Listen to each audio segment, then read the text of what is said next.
Here's a story from Norway that all of you probably think you know.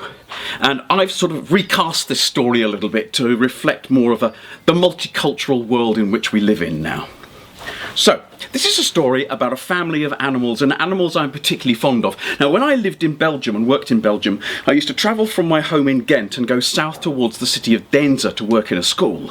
And as I went down that road, there was a house with a long garden, with the longest side of the garden parallel to the road. And I used to love going past that house, because in the garden, they kept goats. And as I drove past in the morning, I would see the goats bouncing around, because that's what goats do, and they bouncing up and down slopes and over climbing frames. So this is a Norwegian story about goats, and this is how I will tell it to you.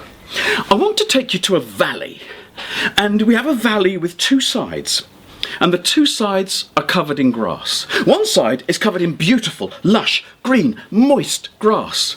The other side is more scrubland. The grass is brown and dry, and there's a lot of dust around. And let me ask you to guess which side this family of goats lived on. Of course, they lived on the side with the dry, brown grass. And they could see the beautiful lush grass on the other side of the valley, and they wanted to eat it so much. And the first of the billy goats, Gruff, who decided to go and be brave and get that grass, was the youngest, the little billy goat Gruff. So down his side of the valley he went, diddly diddly diddly diddly diddly.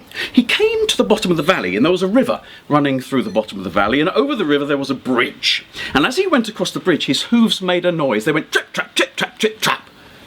And his hooves, making that trip-trap noise, woke up somebody. And you know who it is, because you know this story. It was the troll who lived under the bridge. And the troll came out and said, now that is troll language. And I'm not sure how good your education is, and whether you learnt troll language at school, so I will translate for you.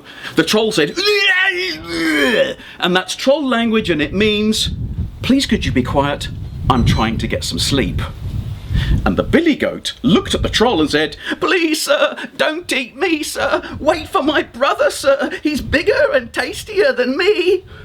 And the troll said, which is troll language, and it means, I'm sorry, I don't speak goat.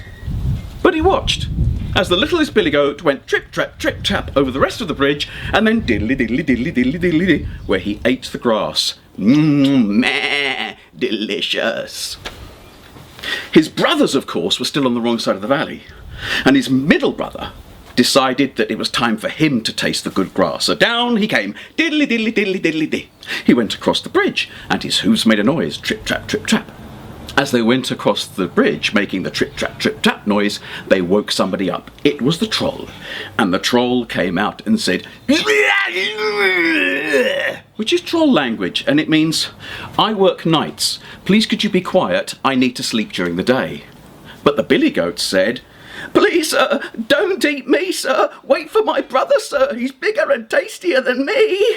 And the troll said, which means, I still don't speak goat. But he watched as the middle billy goat went across the bridge, trip trap, up the other side of the valley, doodly doodly doodly doodly doo, where he ate the grass. Meh, delicious. Now you and I know who's up on the wrong side of the valley eating that brown and dry grass. It's the biggest billy goat.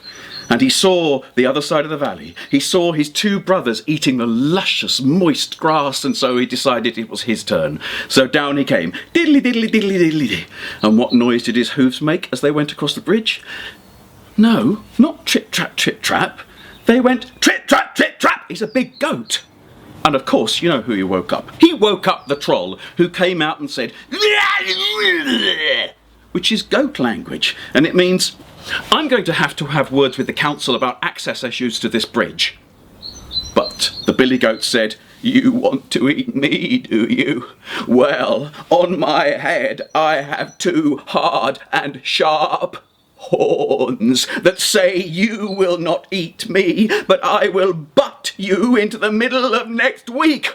And the goat took a step back, step back, step back, and then he came charging down towards the troll, diddly diddly diddly dee, diddly diddly diddly dee, diddly diddly dee, and he used his hard, sharp horns to butt the troll up, the troll went, out of the valley, over the hill, and down, down, down, splosh, into a puddle of mud.